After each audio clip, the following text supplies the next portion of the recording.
Pemirsa, perkembangan kasus penularan HIV/AIDS di Kota Bandung mengkhawatirkan. Ratusan mahasiswa dan ibu rumah tangga di Kota Bandung, Jawa Barat terinfeksi virus HIV/AIDS. Wali Kota Bandung, Yana Mulyana, mengaku temuan kasus HIV/AIDS di Kota Bandung mencapai 5.000 lebih. Kamu sudah punya penyakit ini. Kalau kamu mikirkan orang lain, kalau kamu gonta ganti pasangan, akan berapa orang lagi yang tertular? Belum ibu rumah tangga yang baik dan anak yang tidak tahu apa-apa akan tertular. Karena di tahun 2022 ini adalah paling banyak penularannya itu adalah istri dan anak yang tidak tahu apa-apa.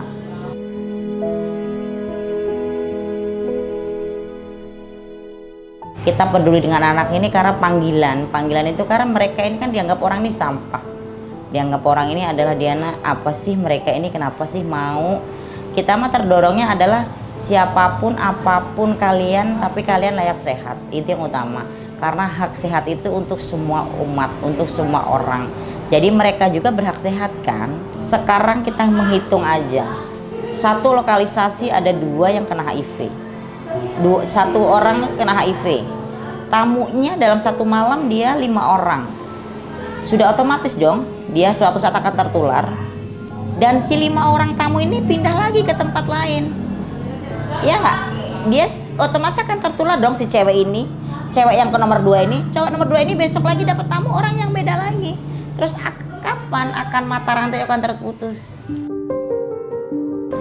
Saya miris karena pernah yang dulu dibilang anak-anak saya lah udah tinggal di kosan hanya cukup 1 kasur, sakit, nggak punya duit, nama baik juga nggak ada, mau apa gitu lah. Maksudnya kakak itu nakal 1 tahun itu udahlah cukup bekal hidupmu nanti. Sana, jangan balik lagi.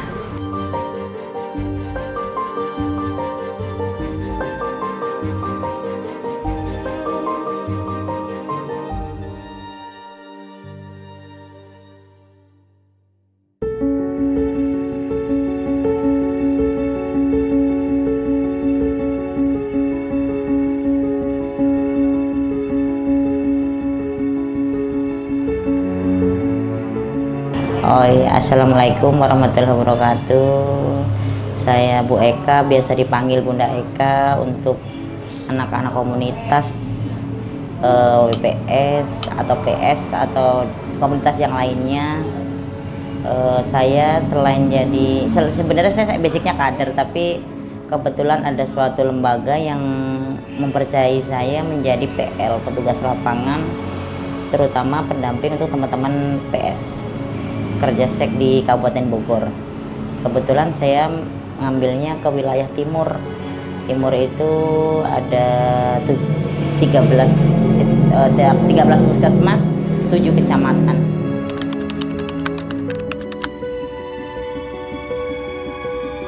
Kebetulan yang pertama sih kita kita peduli dengan anak ini karena panggilan itu karena mereka ini kan dianggap orang ini sampah. Dianggap orang ini adalah Diana, apa sih mereka ini, kenapa sih mau? Kita mah terdorongnya adalah siapapun apapun kalian, tapi kalian layak sehat, itu yang utama. Karena hak sehat itu untuk semua umat, untuk semua orang. Jadi mereka juga berhak sehat kan.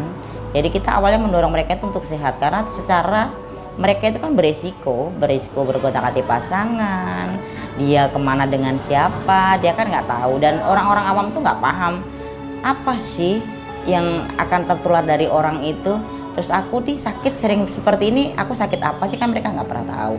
Jadi kita terdorong aja ke situ aja sih. Jadi mereka lebih mengangkat mereka supaya mereka sehat dulu lah awalnya. Mereka sehat dulu. Kebetulan saya diridhoi sama suami kalau begini nih. Jadi kemana emang suami selalu mengantar, dia bisa ikut edukasi, dia bisa ikut penyuluhan. Dan emang awalnya saya emang sudah pernah ikut pelatihan untuk HIV/AIDS dan IMS itu di tahun 2013. Jadi itu kita udah punya bekal lah. Jadi kita kalau edukasi ke teman-teman anak-anak ini khususnya kita udah bisa. Jadi HIV itu apa sih, ditularkan dari mana sih, HIV dasar itu seperti apa sih gitu. Karena HIV itu kan hanya virus, kalau AIDS baru penyakitnya gitu. Jadi orang kena HIV belum tentu AIDS gitu loh. Makanya kalau orang-orang dengan positif HIV itu sekarang sebutnya ODIF, bukan ODA. Kalau ODA itu orang dengan HIV AIDS, tapi kalau sekarang ODIF, karena orang HIV itu belum tentu HIV, belum tentu AIDS gitu. Itu kebetulannya orang masih suka salah ya antara HIV dan AIDS. Iya. Sementara kalau masih HIV itu punya peluang kesembuhan yang lebih besar. Masih peluangnya lebih besar karena apalagi kalau orang udah positif HIV itu dia sudah mengkonsumsi obat atau antiretroviral ARV itu nanti lambat laun dia akan virusnya itu undetect, tidak terdeteksi lagi. Kalau sudah tidak terdeteksi itu dia sudah boleh menikah, kalau dia menikah dia program punya anak gitu, sudah boleh buka kondom. Jadi banyak teman-teman kita, anak-anak saya yang sudah emang udah menikah, dia punya anak dengan undetect. Ada juga yang sudah randa, dia positif HIV, suaminya sampai sekarang masih negatif.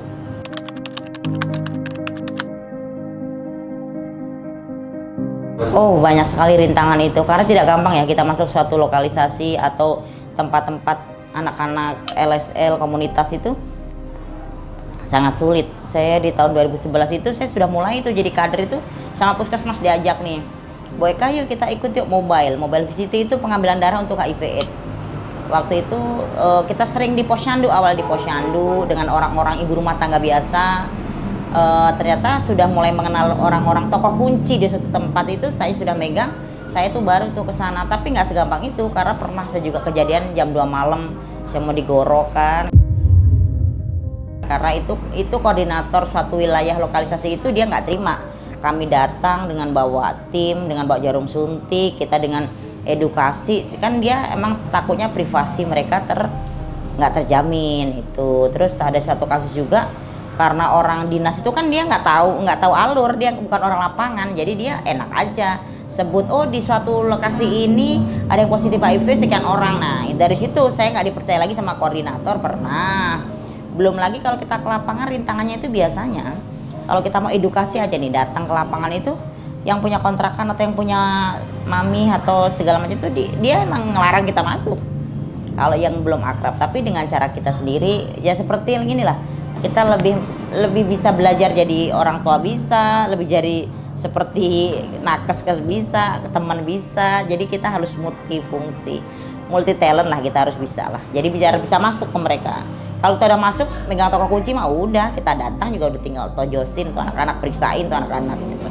Makanya kita lebih mendekatkan dulu aja lah sama mereka, pendekatan biar dia udah merasa dia itu anak kita gitu, saudara kita, dan mereka emang oh iya ternyata masih ada orang yang peduli loh sama saya sebagai pekerja seks bebas itu loh, namanya si Bunda Eka itu gitu. Jadi ya begitulah anak-anak, makanya lebih percaya mereka akhirnya.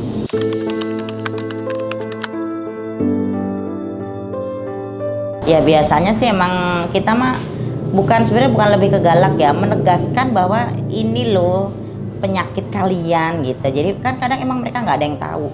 Dengan mereka berganti-ganti pasang tuh mereka nggak tahu sih resikonya apa sih penyakitnya. Kadang aja saya sampai suka ketanya, kalian kalau habis dari terima tamu cucinya pakai apa? Anak-anak sini cuci pakai odol, kan tidak boleh loh pakai odol. Jadi cuci si Mr. V itu mereka pakai odol. Kadang ada juga yang pakai kayak sabun sirih atau itu emang kita nggak boleh. Kalau dari dinas itu memang kita yang kita tahu itu tidak boleh Mr. V itu dicuci sama yang seperti itu. Kadang kan menurut mereka kalau pakai odol tuh karena sehari berapa malam, sehari itu bisa berapa kali, malam berapa kali, jadi mungkin panas atau gimana. Dia nggak tahu kalau itu termasuk adalah udah ada gejala-gejala IMS, infeksi menular seks gitu kan, yang gatal-gatal di sebagian Mr. V kan anak-anak nggak tahu. Makanya kita pahamkan itu. Jadi lebih disebut galak itu nggak galak tapi lebih ini lo biar kalian tahu gitu loh. Terus kadang kan ada yang anak-anak gaya-gaya nih, saya mau udah punya dokter pribadi Bun. Dokter pribadi mana? Karena tidak semua layanan puskesmas, layanan kesehatan, rumah sakit punya tes HIV/AIDS. Tidak semua layanan. Di kabupaten ada 40 kecamatan, ada 100 sekian puskesmas, hanya beberapa yang terlatih untuk tes HIV/AIDS. Tidak semua terlatih. Makanya kalau ada klinik-klinik swasta bilangnya ada tes HIV itu hoax, bohong, karena tidak ada. Adapun di rumah sakit besar itu berbayar dan mahal. Iya, di atas 1 juta. Karena reagennya itu ada 3, reagen 1, 2, 3. Kalau misalkan ada kayak di Prodia mahal. Ada di kimia farma mahal. Gitu.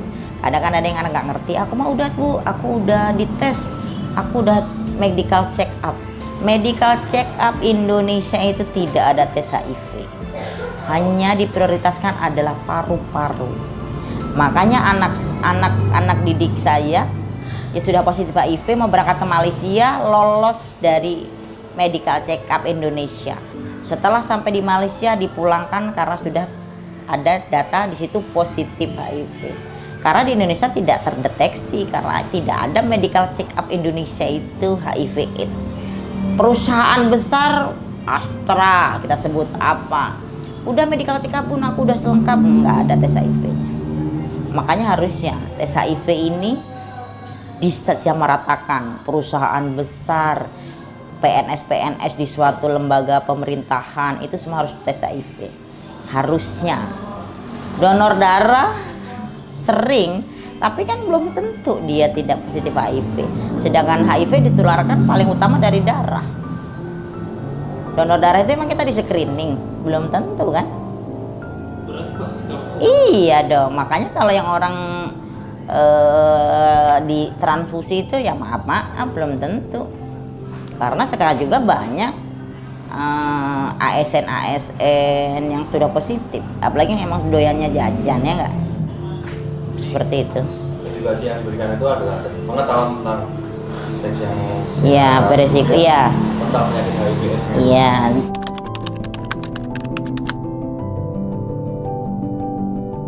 Yang pertama adalah kita merubah perilaku. Itu jelas, merubah perilaku mereka supaya tidak selamanya dia seperti ini.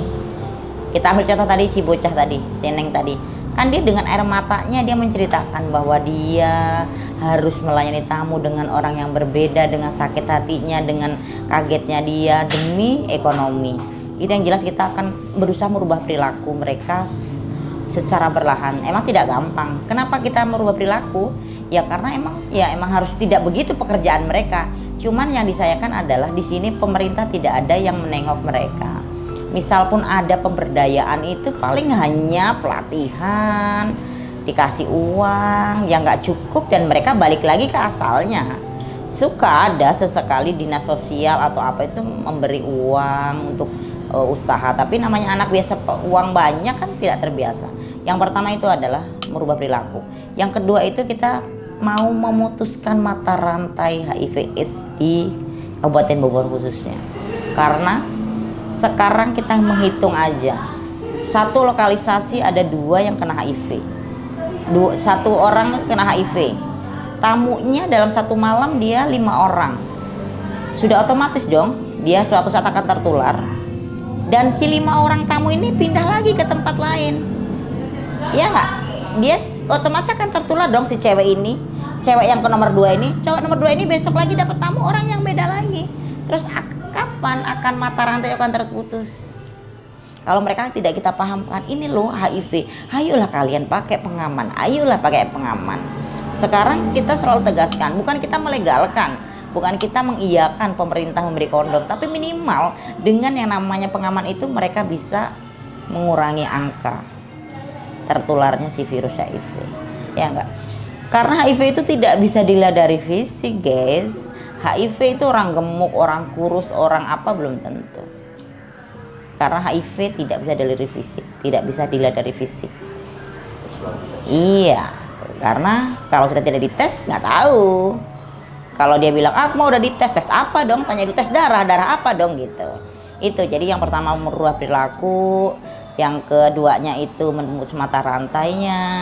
Ya yang ketiga memang mengajak anak-anak ini supaya lebih paham, kita memberdayakan mereka lah, biar minimalnya sumber daya manusianya dia jadi tahu, karena mereka punten rata-rata mereka tidak sekolah kan, jadi mereka nggak paham. Berarti sebenarnya misi besar ini akhirnya ada arah untuk mengajak teman-teman yang di lapangan, yuk cabut. Iya, pasti. Yang lain. Iya. Apalagi kalau yang sudah positif itu pasti kita emang tidak boleh melarang di sini, tapi kita minimalnya kamu sudah punya penyakit ini. Kalau kamu mikirkan orang lain, kalau kamu gonta ganti pasangan, akan berapa orang lagi yang tertular? Belum ibu rumah tangga yang baik dan anak yang tidak tahu apa-apa akan tertular. Karena di tahun 2022 ini adalah paling banyak penularannya itu adalah istri dan anak yang tidak tahu apa-apa. Karena suaminya punten, dia bisek. Jadi ya begitulah, dan dia tidak jujur dengan istri. Makanya target utama kita ya emang kita harus merubah perilaku mereka. Apapun yang terjadi, mau nggak mau, terima nggak terima.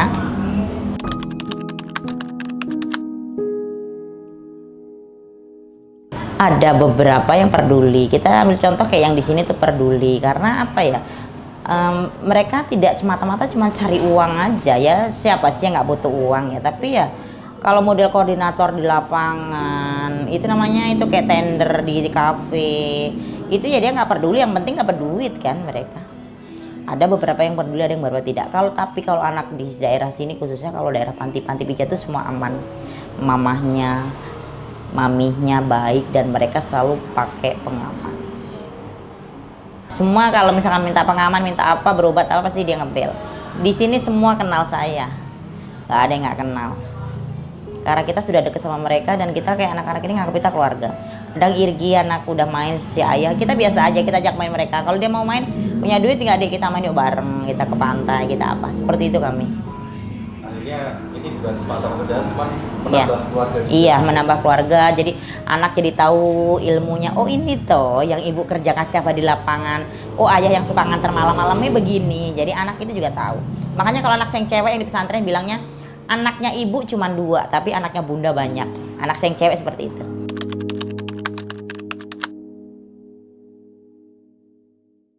Oh iya, saya pernah mengalami istimewa dari keluarga suami. Karena kita kan sangkanya kita nyanyi, karaoke itu kita semata-mata cuman menyenangkan diri sendiri. Padahal itu adalah kita punya visi misi tersendiri ya. Pernah seperti itu, makanya sekarang ada satu, kan emang keluarga suami kebetulan banyak yang dokter, ada perawat, emang keluarga udah emang semua udah ini. Jadi dia baru tahu bahwa oh ternyata si bule ini kerjanya begini toh.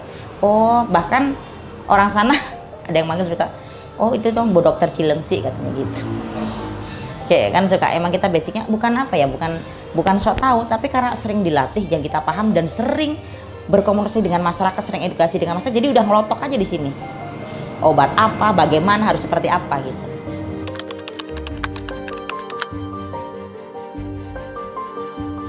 Oke, kalau saya hanya pesan buat semua masyarakat yang ada dimanapun berada, tes HIV itu sangat penting. Kenapa? Bukan hanya karena teman-teman seks bebas aja, tapi tadi dengan teman-teman bertukar jarum suntik, dengan darah luka ketemu luka, pasti darah masih hidup, itu akan tertular. Dari alangkah baiknya teman-teman sadar diri, dan itu pun gratis. Hayuklah kita tes di layanan terdekat. Apalagi sekarang ada yang namanya SHBK, itu screening HIV dasar yang berbasis komunitas. Jadi nggak usah takut, gratis. Satu. Terus kita tidak berbayar kan? Terus kita nggak ada stigma, kita tes aja, nggak ada salahnya. Dan kita harus sadar banget itu, dan kita harus mau.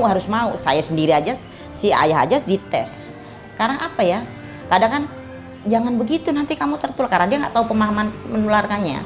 Jadi hayolah, semua remaja khususnya yang masih doyan-doyannya apalah itu, hayo tes kalian. HIV itu gratis, obatnya pun gratis, dan jangan takut kalaupun hasilnya memang menakutkan atau emang menyeramkan, ada obatnya kok. Dia walaupun minum seumur hidup, tapi obat itu, ARV itu bisa menghilangkan virus. Jadi virus tidak terdeteksi dalam tubuh, dan kalian bisa menikah, bisa berkarya, bisa berkeluarga seperti layaknya manusia yang lain.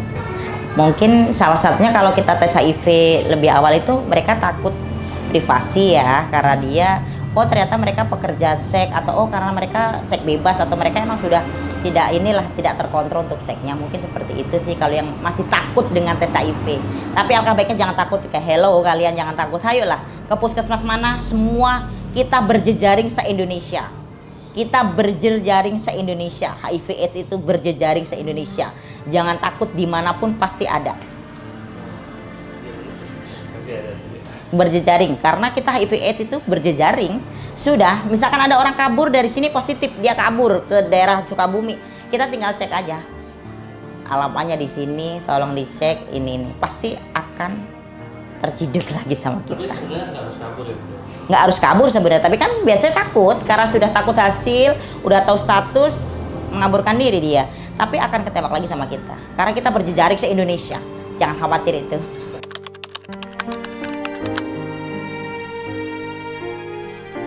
Oke. Sekarang kan ada kolaborasi TB HIV. Pelatihan pun sekarang ada kolaborasi, pelatihan TB HIV. Jadi kenapa kalau orang TB harus dicek HIV dan kenapa orang HIV harus cek TB?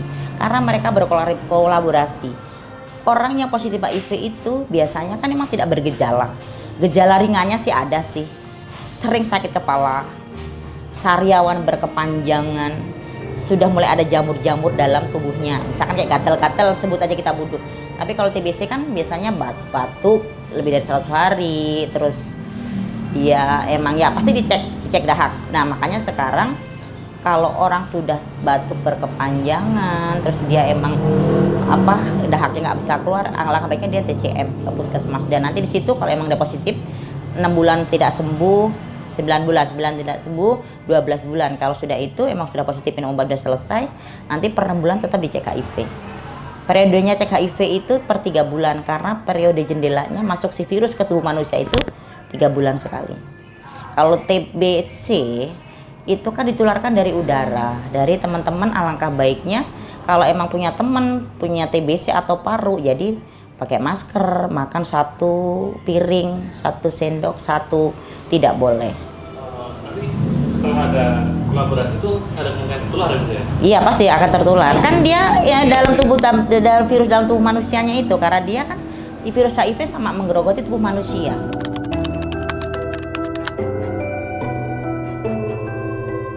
Kalau buat teman-teman yang seperti itu sih kita tidak bisa ini ya, kita tidak bisa memaksa mereka lah terutama ya. Tapi jadi kita memesetkan mereka itu ya itu tadi sih, tujuan utama adalah sehat aja dulu deh kalian. Nanti lambat laun dengan kita pergaulan, karena kan 80% manusia itu kan dari pergaulan. Jadi kalau dengan pergaulan kita dengan orang yang baik pasti kita ikut baik. Tapi dengan mereka masih bergaul dengan orang yang jahat, tetap akan seperti itu. Tapi kita selalu akan mencoba dan kita akan selalu mengajak mereka supaya lebih baik dari yang hari ini.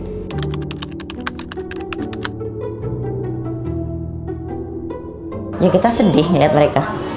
Sedihnya kita tidak bisa bantu loh. Kita tidak punya apa-apa loh. Kalau kita jadi orang kaya, saya punya cita-cita sama bapaknya. Kita punya suatu tempat, kita bikin, anak-anak kita bina, kita bikin seperti pondok. Itu mimpi kita. Tapi apalah daya, kita nggak punya apa-apa. Jadi ya sebatas kita mengajak mereka jadi anak, jadi keluarga, dia sehat. Karena kita kalau kasih bantuan kita nggak punya.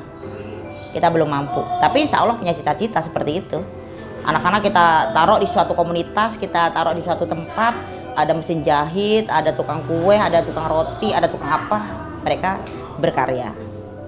Makasih Bunda. Ini bermanfaat banget sih buat anak-anak muda. Oke.